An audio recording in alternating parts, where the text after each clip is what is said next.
Hey, welcome back to the COMM on screen. Is that cheesy? I don't know. Anyway, welcome back to the COMM on screen. Today I will be talking about how to become a model in Japan, my experiences, and all the different types of modeling you can do and all the different types of models there are. So if you're interested, please continue watching. If you don't know me, my name is Chum and I've been living in Japan for 3 years. I'm the editor-in-chief of the COMM magazine, but I also do modeling here in Tokyo, Japan.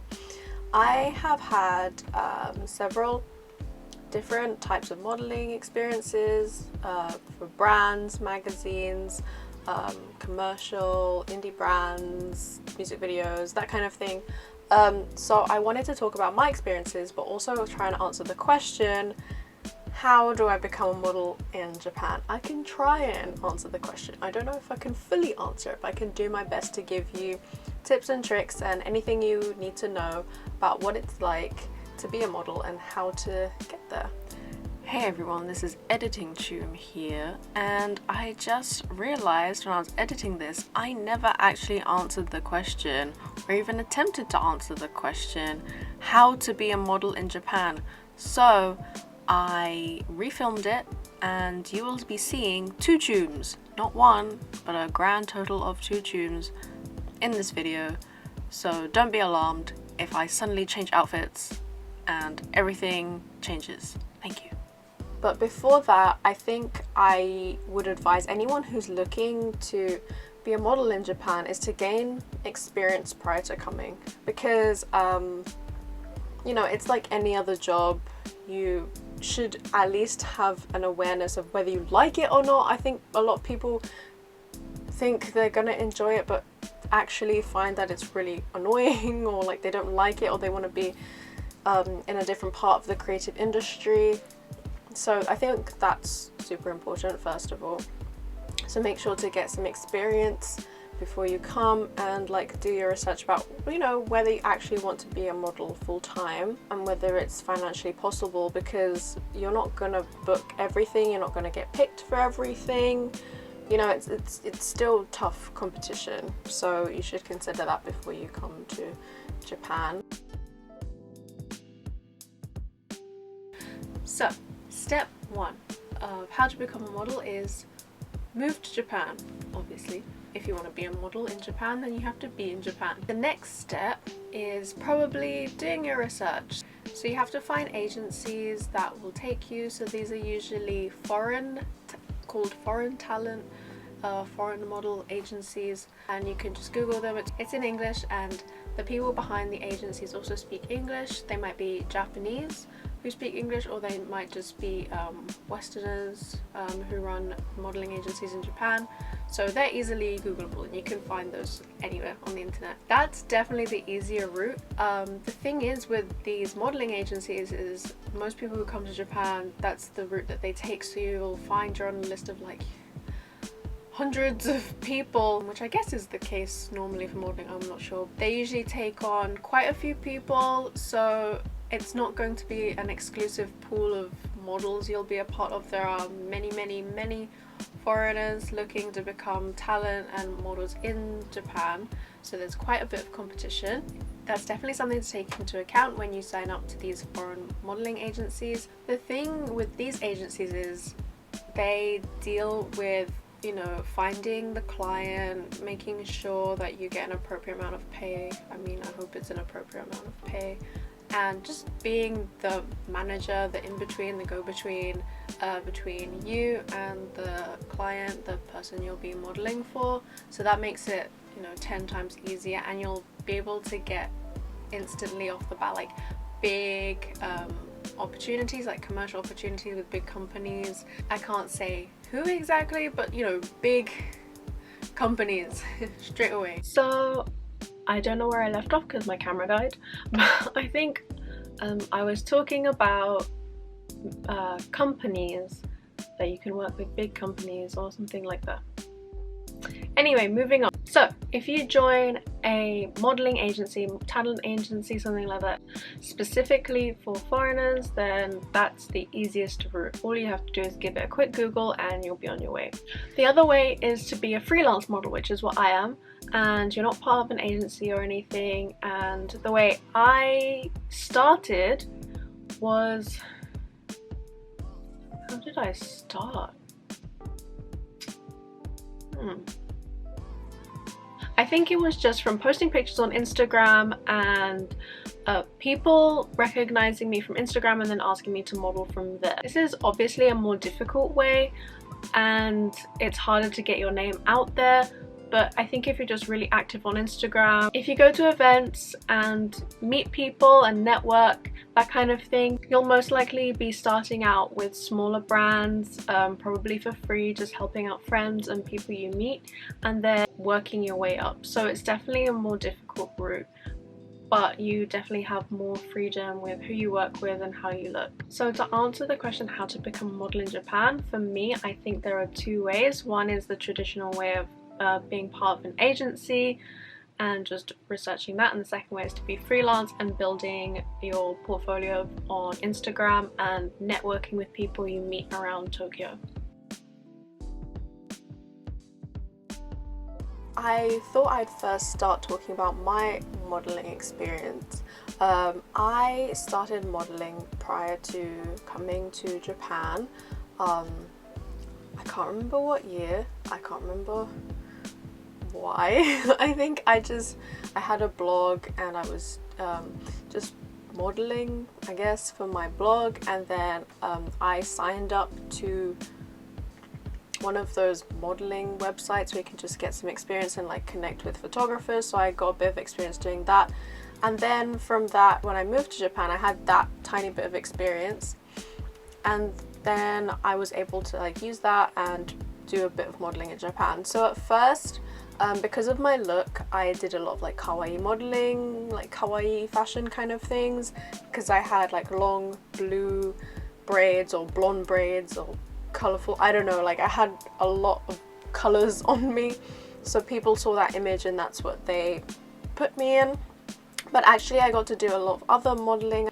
I did streetwear brands, I also did a lot of kawaii fashion brands, and I also did student runway, student fashion shows, like graduation shows, and so I did a lot. And then when I came back, I think because I kind of changed my look, again the modeling job opportunities kind of changed, and so now I have like I think I have like a well-rounded experience of like what it's like to be a model in Japan, or Tokyo at least. Currently I'm not signed to an agency, I'm freelance and I don't have any wish to be signed to an agency, kind of. I don't know, I feel like management companies and agencies, they're very controlling of your image and your schedule, and like they take a significant chunk of your pay and all of that. So because I'm not looking to be a model full-time, there's really no reason for me to want to sign to an agency.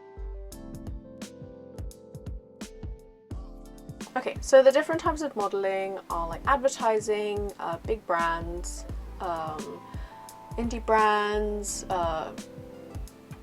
commercial modeling magazines, music videos, and student fashion shows. I should talk about student fashion shows first of all. So usually what happens with those is you'll get a message from like a model manager or a student themselves, and they usually ask for you to model their like graduation collection or some kind of big collection that they've been working on, and you have to go in for several fittings. Usually it can either be like one photo shoot or a photo shoot and a runway, so you know, you never like they'll explain to you what you need to do.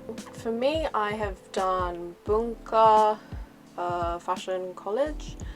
I did a runway show for them, and I've done Vantan runway shows, and I've done KO Fashion Creator runway shows as well. Usually the students, you know, they all speak Japanese, so you'll have to have some level of Japanese, and I think you should just, in general, like coming to Japan, you should have some level of Japanese, but in order to communicate with the person who's going to be doing your fitting and all that. You should be able to communicate with them, and all of the communications will be in Japanese as well. Like, most of them are paid.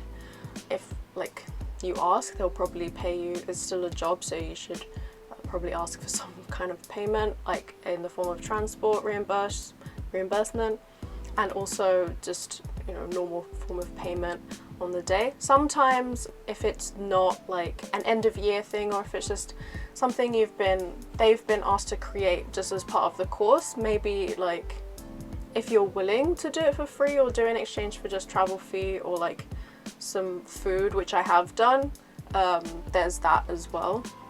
Because I have done bunker photo shoots with students where they just paid me essentially in cookies, and I feel like for students, like, I will totally accept that because I know what it's like to be a student, and, you know, having to spend a lot of money on other things, especially like as design students, fabric costs a lot, and it takes a lot of time to create, so I completely understand that. So if you're willing to help out a student, that would be really cool. But apart from that, usually you're paid, and just you do fittings, and it's like totally normal. I think the only thing is with students, you have to be a bit more patient because maybe it's their first time working with a model and maybe getting like hair and makeup, and they're not sure what kind of look they want. Like, there's more of like a conversation and ums and ahs kind of involved, so you have to just, you know, just be patient with them.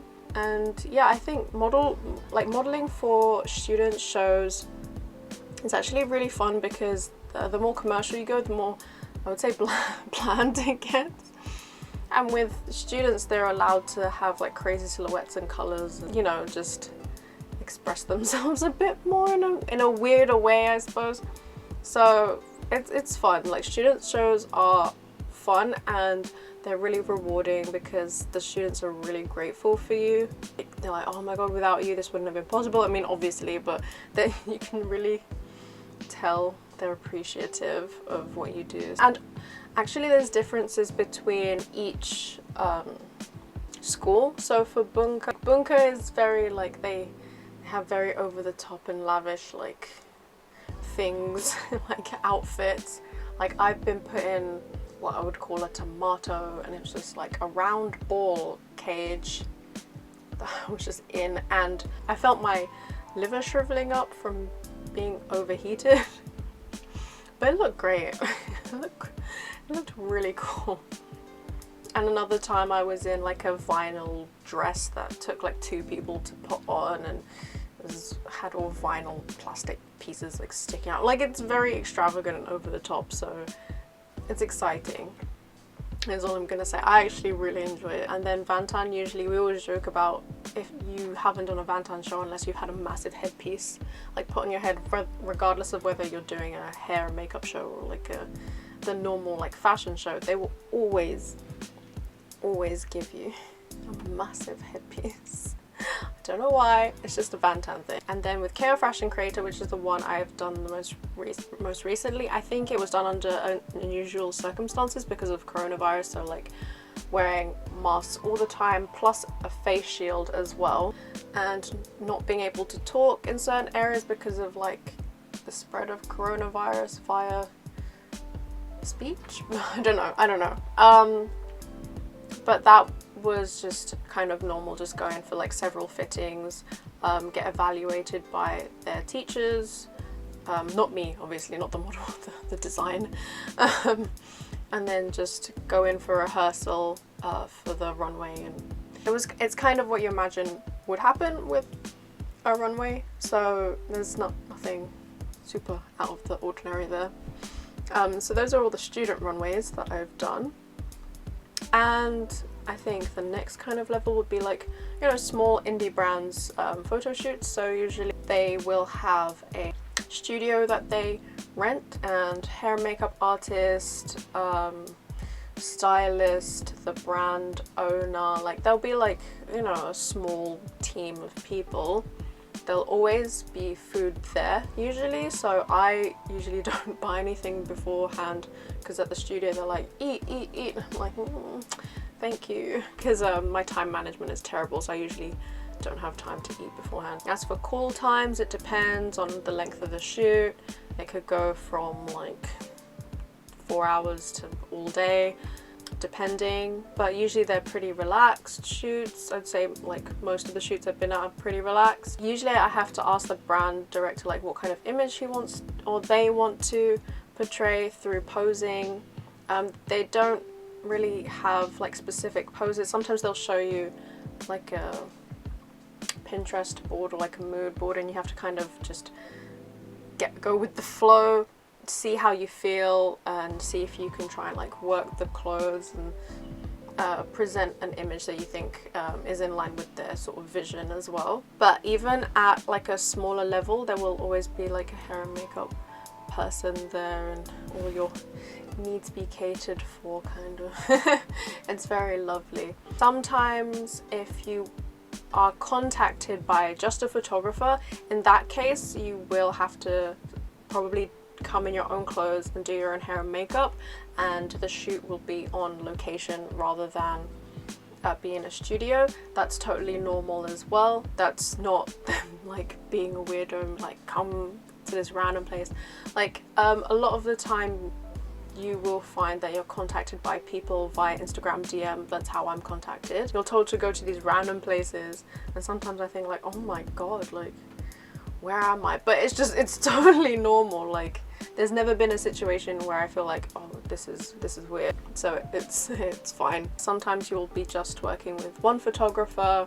Even if it's just one photographer, it could be the case that it's for their portfolio or for a brand. Like I've done work with one photographer and I will turn up in my own clothes, my own makeup, everything, and I was essentially the model for a brand, but like kind of via the photographer. So the other type of modeling that you can do is for a magazine.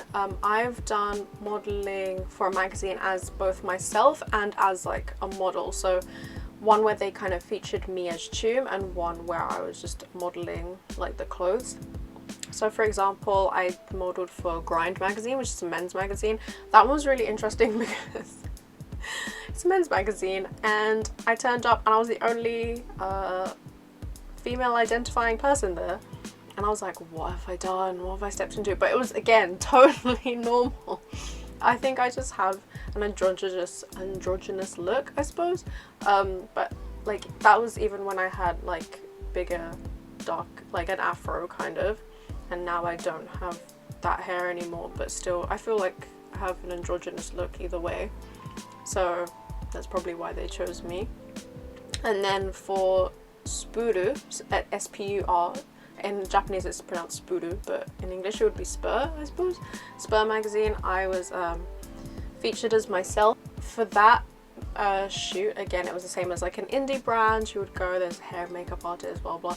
The difference is like the quality, not the quality, that's the wrong word, the kind of level of care, especially in the hair and makeup department, I suppose, because this one, like, I sat down, I was like in a robe, and I had my hand on a pillow, and someone was doing my nails, and I had my eyes closed, and someone was doing my eyeshadow, and I was like with slippers on. I was like, am I in heaven? Like, it was amazing. It was great. I felt pampered, and I wore Marc Jacobs, and it was actually really itchy, which is really bad to say. It was like new season Marc Jacobs, and they chosen it especially for me because I said I love pastels and I only wear pastels, which is true. And so they found the latest season Marc Jacobs that was entirely pastels. It was really itchy, and I had a headscarf that kept falling off my head. So the shoot was on location. So for example, if you do a bigger shoot, they'll take you in like a van, and in the van, sometimes if there's several locations and several looks, you have your hair and makeup done in the van, but for this this shoot in particular, it was just one look. We just sat in the van and went to different locations, and I was just asked to like walk up and down like a car park, and it was literally one shot. Like, I only got one picture out of this whole like 6-hour photo shoot, but that's how it goes. Like, you have to be really patient for the one image that you'll get. Same for Grind magazine, it was just one image, and we were there for 4 hours, and everyone had to get dressed, and they put not a lick of makeup on me for that one because it was men's, but for the Spuda one, I had like a full face of makeup, and it's like from so far away, like my face is so far away from the camera, but it's just very important to get the exact placement of the eyeshadow for whatever. Those are my experiences of magazine shoots. It's like if they're a bit bigger, you will get that like, oh, I'm pampered kind of thing.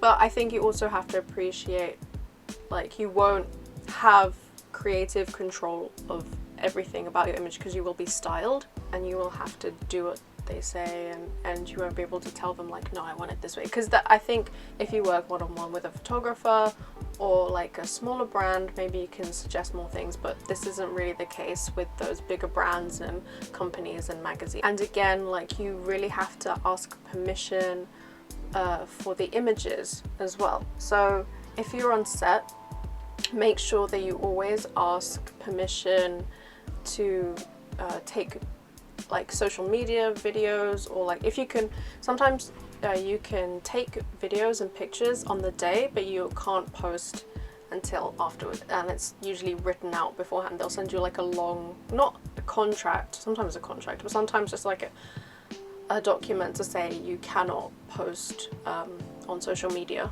before the article or photo shoot has gone out. And sometimes you can't post the image at all. In the case of Spoon, I haven't posted that image on social media because I'm not allowed. But actually I think I can now because the magazine is out and that issue is done, so maybe now I can. But it's very strict, and you have to, you know, just be aware of the rules and regulations of what you can and can't post, because I'm sure a lot of people go into modeling like, I just want to post pretty pictures on Instagram, but I think a lot of the actual models don't know where their pictures end up. Like when I speak to some of the girls who are doing freelance, they're like, I have no idea where my pictures are. Like, if you see my picture, please tell me. Like, my agency never does. So there's that. If you do like big commercial thing. Another example of a modeling job you can do is for a big brand. I did one for Beams, which is quite a big brand in Japan. For that shoot, that was one of the ones where you get in a van. We had different locations, so I had my hair and makeup done on the go, and I had different outfits, and literally everyone fell asleep in the van because it was so long. It was like 6-8 hours, I don't know, it was all day, falling asleep in the van because it was taking a long time to shoot. But you have to be on it, you have to still get out of the van, hit the pose, because sometimes it's too cold, sometimes it's too hot. Because for that shoot we were shooting, I think it was autumn winter, but it was like June, so I was sweating. I had layers on. I was like, oh. But that's usually the case. You usually shoot so far in advance, you shoot for the other season, so you're freezing or you're overheating. Like, there's no in between. So I've also done music videos. I've done 2 music videos, one where I was like an extra in like the back, and one where I was kind of like an extra in the front, if that makes sense. Like, you would know it was me. It was for the same group called Radio, B Radio, Radio ne? It's like a jazz group. I'm doing really badly explaining. And in both cases, music video shoots are really long. If you're an extra in the back, you come in your own clothes. They sent out the styling requirements beforehand so that they know what you're wearing is in line with the look of the music video. But if you're obviously like a bigger player in the music video, they style you for it. So I went in for fittings beforehand and they styled me for the music video. And that shoot, the one where I was actually in the music video, it took all day, to the point where I didn't think I was gonna get home. It was very far away. I had to get there for like 6 AM or something. I had to leave so early, and I left after the last train. It was probably like 1 AM. Like, I felt like I was there for almost like 24 hours. It was so long. Usually for music videos, you'll be presented with a schedule for the day, what's going to be shot when, which scenes will be shot when, and it will not go to plan. Like, like most shoots I've been to, always late. They're literally always late. So don't schedule things for that day. It won't be on time probably. I mean, I say that like from my experience, sometimes they finish early, but just usually when things are put on a schedule, they don't start until 3 hours later. Yeah, music videos, some of that one was tough because I had to learn a few dance movements. Like I can dance, but like if I'm under pressure, I know I get really stiff and I'd start to like judge like my facial movements, because they'd watch it back in the monitor and I'd be like, oh, my face, like it's no, we have to. Yeah, if you're someone like me who overthinks everything, just let it go. If the director says it's okay, then it's okay. I think that kind of thing also goes for pictures in general. I know I tend to overthink, and I think, why have they picked that one up? Then my face looks weird, and like this is the twitching and blah blah blah. But at the end of the day, you have to relinquish some sort of control because you're the model and you don't have control over every single aspect of the shoot. If you're the creative director, however, you do, but you're just the mannequin. I know a lot of people are really wary of brand image, and if you want to be a model, you have to just be willing to be able to be like, okay, if they want to have me blonde, I have to be blonde. If they want my hair short, I have to have my hair short. Like there's looks and categories that they're trying to fit you. You just have to go with it. That's why I'm freelance, because I want my hair to be blonde, or tomorrow I want it to be blue. So don't tell me what to do. And lastly, the runway modeling. This one I haven't had experience with in terms of like a big like brand, for example. I've just gone to see them at events and stuff, like, or like collections. So I'm not sure what it's like behind the scenes. The most experience I've had is with the student runways, but I imagine it to be very similar. In terms of auditions, I've done a few, and auditions vary obviously if you're sent like by your agency and who you know and like why you're there. So it sounds very weird, but it honestly it matters. Like, so for example, I went to an audition and I already had connection with the stylist for that shoot, so it wasn't an audition for me. I went straight to a fitting basically, and all the other models were like, oh my god, like what's going on? Because I don't have a composite, I don't have anything that a normal model has, so I just went straight to a fitting, and it was very like, oh my god. But with normal auditions, usually you'll go and you sign your name, maybe you write some, like Instagram and like your height, and then they'll take a picture of you. Sometimes they'll take a picture of you in your clothes that you came in, or you'll change into the brand's clothes and then they'll take a photo of you. And sometimes they'll ask you to just walk up and down the room, and then it's done. It's literally like 2 minutes, and for me it's really annoying because I live really far from like the center of Tokyo, and usually it's in Shibuya, so it'll take me an hour to get there. 2 minutes, and then I'm like, oh, I have to go home now. This is this is useless. So for me, the thing that I've kind of noticed, and I'm pretty sure it's the same around the world now, with like the changing space of the fashion industry, is that there's different kinds of models. It's not just like your regular like runway, high fashion, skinny, it's not even a word, skinny models. There's different kinds of models. But I think the thing about Tokyo is that you'll find people who aren't models like me. Like I'm 5'6", and I'm not this big. I'm like skinny, but I'm not like this big, but the fact that I was able to model for Beams, being someone freelance, being someone like who just probably was just in the right place at the right time, like, and then my face, they chose my picture to be on a billboard in the middle of Harajuku. Like, I don't think that's something you'd see in the UK, like in London for example. I feel like you'd have to be a Hadid for that to happen. Like, I had a friend who, I've had several people actually who have been on the billboard, like advertising out the front of La Forêt, Harajuku, the department store, and they're not models, they're more like influencers, or just like people in the Tokyo fashion community that are really like, you know, they're on it and they're trending right now, and brands have picked up on them, so they ask them to model. So it's not so much about sometimes like essentially what you look, I mean, like it is what you look like, because you do bring your own brand identity to the brand, but you bring like kind of your following, your personality, and your like it girl, it personness, I suppose. So there's opportunity for people who don't quite fit the mold and who are really out here doing their own thing to be the face of like a big brand and be seen in the middle of Shibuya. So I wouldn't worry about being, if you're interested obviously in being a model, I wouldn't worry about being like too short or too this or too that, because there is a space for you, like if you're kind of out here being like a cool person, I suppose, because I definitely don't fit in that bracket.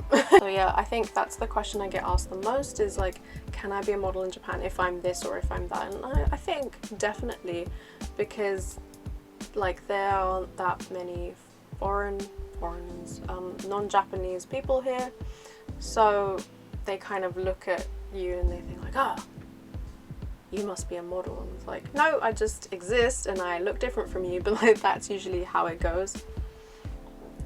So don't be afraid to just, you know, just go with it, just go with the flow, just see what you can do, because that's how I ended up modeling for like big brands and working with like cool photographers and stuff. So I think that's basically all my experiences and what I know of the Japanese fashion industry. The second part of this video, I will actually be having an actual model who is signed to an agency to talk about her experiences and how she became a model. So if you're interested in that, stay around for part 2 of the How to Become a Model video series. So thanks for watching.